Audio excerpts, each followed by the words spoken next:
Hey Hey everyone!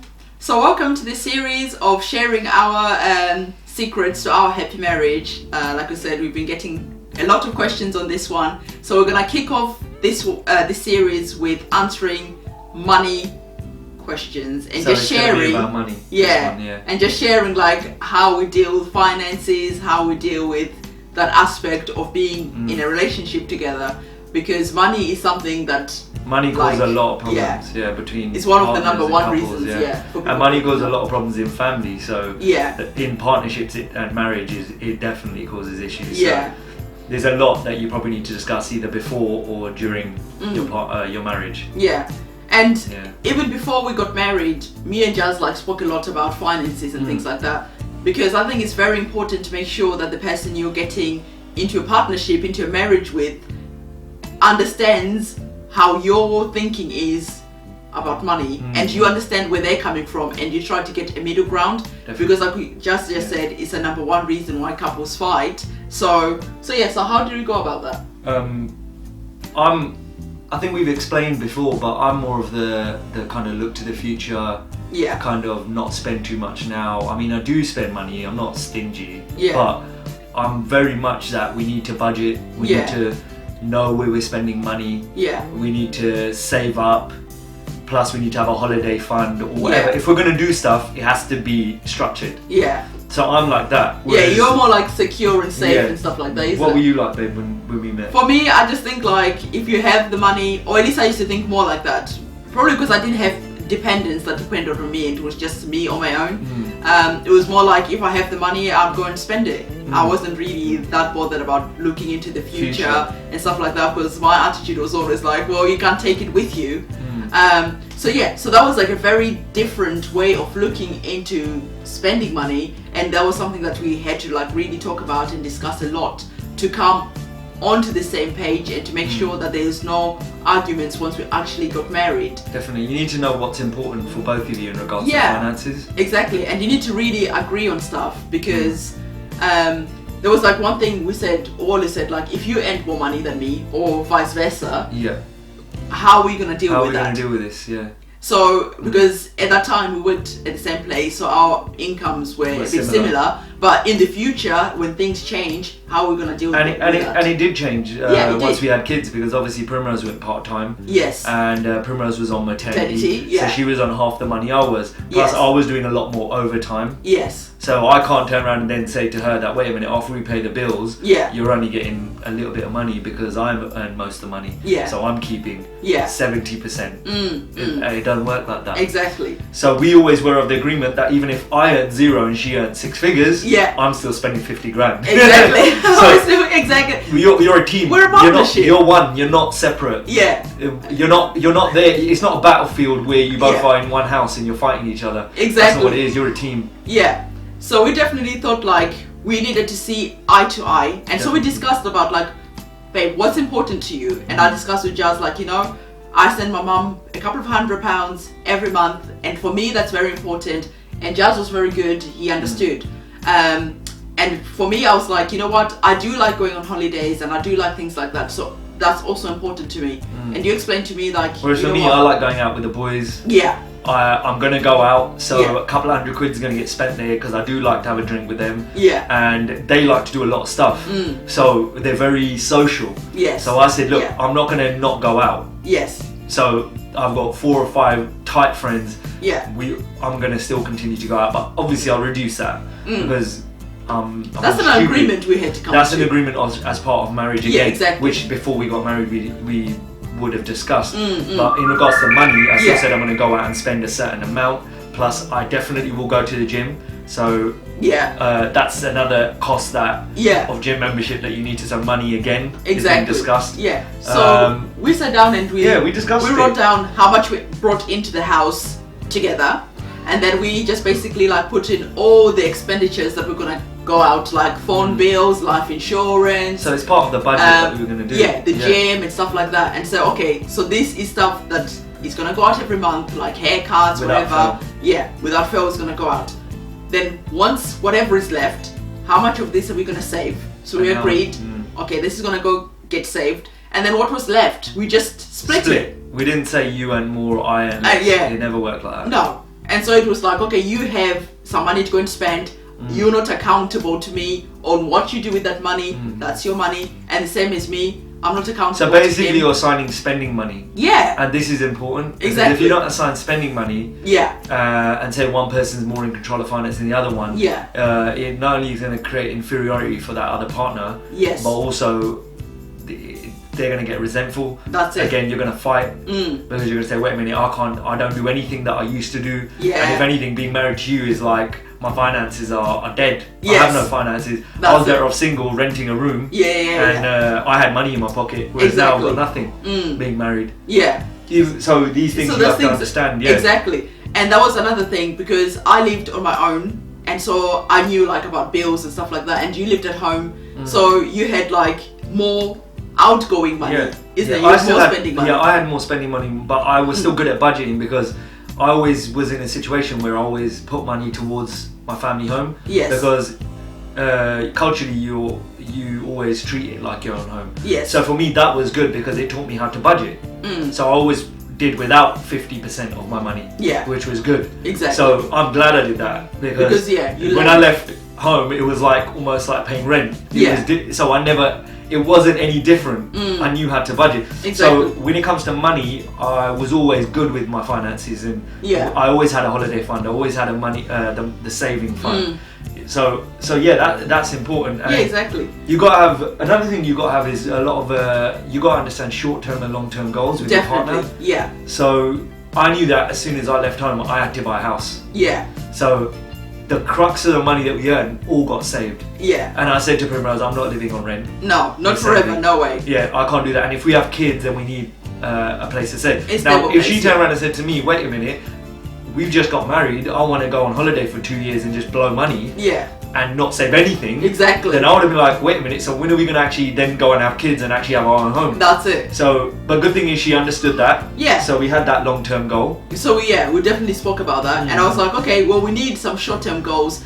If we're not then going to be going on holidays and stuff like that and having the adventures, what about if we go out for dinner a couple of times, or if we can go and just do different things, because then you're not spending as much money. And that was definitely a short-term goal that was a compromise to going on holiday that enabled us to buy a house within. How long did it take? Like it didn't take us about, I think it was a plan of 2 years basically. So we managed to save up a deposit. Over 2 years, it was a 2-year period. Because we wanted to make sure that before we had our first child, we had our own home. We were actually in our own home.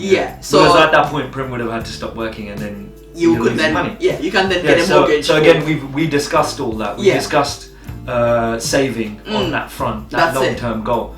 Now, when you're with your partner, you have to discuss that. You can't be leaving that till the last minute, and all of a sudden you've got a partner that's not used to saving. That's it. Another thing that's vital is that both of you are completely honest before getting married about your finances and who's in debt and who's not in debt. Exactly. And if you've got bad credit, if you've got credit card bills, So for me, I was completely debt free when I left my parents' home. Exactly. And Primrose was clear with whatever debt she had. And we dealt with those. Exactly. So I knew what I was getting myself into, and any savings that she had and any savings I had. And she knew what I had and I knew what she had. Exactly. There was no, I think, because you're joining everything, you have to just be honest. There's nothing to be shamed. You can't blame, oh well, this and that. It's just like, babe, this is what the situation is. How are we gonna deal with it? So again, communication without blaming or feeling inferior and stuff like that is very important. So we spoke about that a lot, and we always said, like, whatever situation we're in, we need to be respectful of the situation. It's not like you can do anything about the situation and you have to deal with it. So like, communication on money was very important. Also another thing is you need to, so not only once you're clear on what the debts you have, you also need to be clear on like who's going to actually be keeping your savings. That's it. Because if, like I said, one partner's more dominant and says, wait a minute, I'm keeping all the savings and you pay all the bills, or vice versa, then at that point you might end up fighting, because you're thinking, wait a minute, this guy could, or this female could run away and shop money. The 20-30 grand that you just saved up. So you need to understand, so either you need to have something where you say, okay, we pay our bills, so you pay it or I pay it. And then at that point, anything that's saved up then gets split half and half to each account. So both parties have some savings, some money, which then go into separate savings accounts so that no one touches it. Exactly. For spending money. Or you just say, look, we're going to have one joint account where all your savings are going, and whatever you've got left you can spend. That's it. And that's what we pretty much did, exactly. And you can, if you don't, like, I completely trust Jazz. I don't even care. He's what I actually keep all the savings. Yeah, and for me, I'm just like, I never even ask you how much is in there because he's completely trustworthy. But maybe if you've got a trust issue with your partner, you can get a savings account that all the money goes into that you're saving, but you need both signatures to take money out. Exactly. Because there is, as I said, stories that I've heard in certain marriages and partnerships where the husband has basically cleared out the female's account after they've fallen out. Yeah. You don't want that. Exactly. Either. So again, that's something you probably need to discuss and make clear, because money is a massive point of fighting. That's it. And also in regards to Primrose's mum, her sending money to Africa, she was sending money to Africa before I even met her. Yeah. So she sent a couple £100 a month. Exactly. Yeah. So at that point, she told me, she made it clear before we got married, and I said, look, that's part of the budget. It's part of the budget. I'll act like it's a bill. Exactly. Don't worry about it. That's it. Because that basically, that amount of money only covers basic needs for a mum, which is clothing, food, and rent. Accommodation. So, and she's over 60, so she doesn't need anything else. She just needs to basically be able to survive. And without Primrose, she can't survive. Exactly. So how can my wife love me if I come into that relationship and then say, wait a minute, no, you're not doing that? Yeah, because it's a couple of £100. Yeah, we need that money. Yeah. Yeah, I can't do that, because one day I might need to take care of my parents. That's it. And I made it completely clear to Primrose that if my parents, whatever, want to retire and something happens and they financially something changes, or one of the other my mum or my father, something happens, the other one's going to come and live with us, because and there was never I can't leave them alone. No. Because, so and she said, that's fine. Whatever, exactly. Because my door's always open. I don't have no, your parents can come and stay with us and stuff like that, because I know, let's say if we lived in Zimbabwe, we would have had my mum come and live with us. So definitely. So for us, we're quite flexible about things like that. We don't if, for example, we were in Zimbabwe, then her mum would be living with us. That would be a given. Exactly. That wouldn't even come into it. Yeah. We both agree that we would not put our parents into nursing homes. They're not going into a home. I was like, no, if your parents need us, we'll be there. But that, as part of the Indian culture, that's not what we do. Exactly. We take care of our parents. Yeah, for me, I feel that is wrong. I could not put my mum into a nursing home, and I'm chilling and she's somewhere being cared for by people who don't even care about her like that, If I need to wipe anyone's bottom, I don't care, I'll do it. Because I love them and I appreciate your parents, they looked after you into a really amazing person that you are today, and vice versa to me. And I feel like it's almost like a thank you and a payback to your parents to be able to provide those sort of needs when they need them. So if you're doing that, they're always going to bless you and say, my kids were great. Yeah, they looked after me right to the end. They took care of us. Yeah.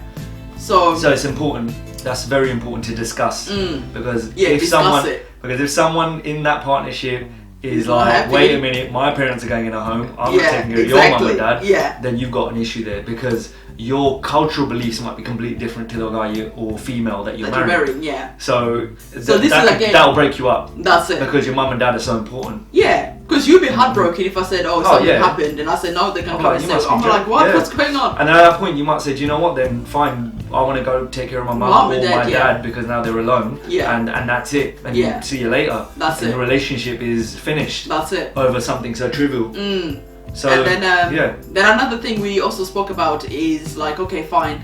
Once we have kids, the finances are always gonna go down, because kids are anyone out there who's a parent will tell you that kids are so expensive. Drains your finances from they're unbelievable. Even before, how much did you spend on pushchairs, coats, clothes? And it's not even that, because you're not only paying for childcare or schooling, but you're also, what you have to remember is that one of you lot might not be working, so look after your finances are completely drained.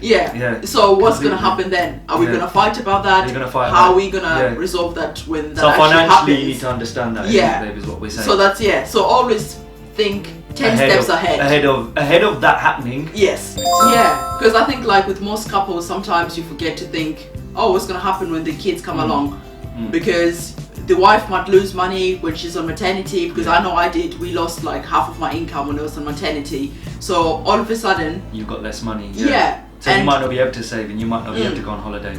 And you might not be able to go and get your hair done or your nails done and stuff like that. because not only are your finances gone down, you've now got an extra mouth to feed. So nappies, you know, clothing a baby, all this stuff that comes beforehand costs a lot of money, baby. Isn't it? It's ridiculous how much they cost. Yeah. So that's another thing that you probably need to discuss either before marriage or in the start of your relationship. Yeah. Because children's finances can basically leave you with next to nothing, and then at that point you're just paying bills. Exactly, and surviving. Yeah. So you need to remember that. You need to discuss this, which we did. Yeah. We discussed all of that. Yeah. That look, you know we're going to have to cut down on this. You know we're going to have to cut down on that. And then again we agreed on what we're going to cut down on. Is it all of a sudden I don't get my nails done? I don't get my nails done. So that's like a sacrifice.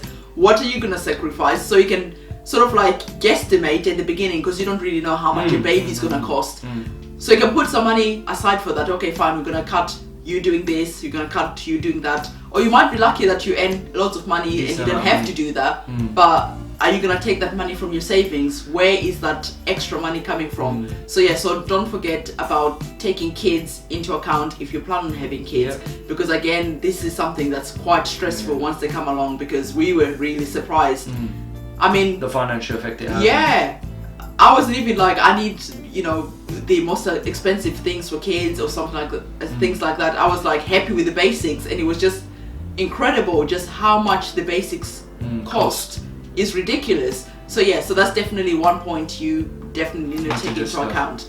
And then was there anything else? No, not really. I think we covered a lot of the financial sides that we discussed. So we just say make sure you're open about that, because that is probably the top one for relationships breaking down. That's it. Yeah, definitely. And if you're watching and you think we might have missed something, definitely put it in the comment section below, because other people watching this video read the comments and they might think, oh wow, actually, I never thought about that, isn't it? So like we said before in the previous video, we're here to help each other and create out. Discussion, isn't it? Exactly. We want to create discussion, because if it helps people see, because we're quite open, we're giving information that maybe a lot of people wouldn't give. So if it creates discussion that means that other people improve in their relationships or before they get in a relationship, then we've all done a good thing. You know exactly. Because we're very much like now, because of all the comments we get and stuff like that, we're very much like give information and help each other out. This is how people learn. Yeah, because we want marriages to work, because it's so easy. If you put the communication in, and you put the time in, and you put the investment into communicating what you expect, what you need and stuff like that, then definitely a marriage can be easy, isn't it? So thank you again, guys, for watching this video, and again, leave your comment section down below. And don't forget to give this video a thumbs up, and also share with your friends and family. We'll really appreciate that. And on that note, that's it really. Okay, guys. That's it. See you later. Bye. Take care. Today we're gonna be talking about sex. Sex, baby. Let's talk about it.